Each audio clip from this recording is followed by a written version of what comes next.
projects you use have a button or will need a button attached. To do that, what we're going to do is we're going to go ahead and take our stitch selector actually to the overcast or zigzag stitch, which is number C. And we're going to leave it actually on its widest width. We're going to leave our stitch length on 2.0. And there's one more thing that we need to do, and that's actually attach that darning plate. And again, on the darning plate, you'll see the word that says front, and on the back side, there are 3 pins. And these pins have positions on the needle plate that they sit, and they actually slide into place. And when you've got them in position, the darning plate snaps down into position. So what that does is it keeps the feed dogs from coming up and actually moving our fabric as we are attaching our button. So I'm going to go ahead and place my fabric underneath the presser foot. Our next step is to place our button underneath the presser foot. And what you're going to do when you place the button underneath your presser foot is you want to align it so that you can see the eyes or the holes in the opening on that presser foot.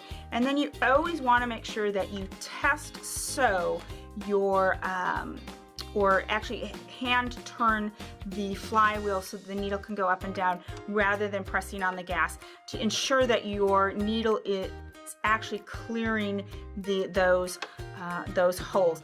Another way that might help with this is I oftentimes will use a piece of clear cellophane tape to keep my button in place. So here I've done the left side, now I'm coming over and I'm clearing on the right side. I'm going back over to the left, and I've cleared my needle just fine from actually hitting the button, but it's going in through the eyes, and I'm going to go back and forth a couple times like that. I'm going to end that one more time, raise that up, raise my presser foot, and I'm going to go ahead and pull that out. So now I have a button that is perfectly attached. So how I would deal with these thread tails is I would actually take them to the back side and then tie a knot, and my button would be secure.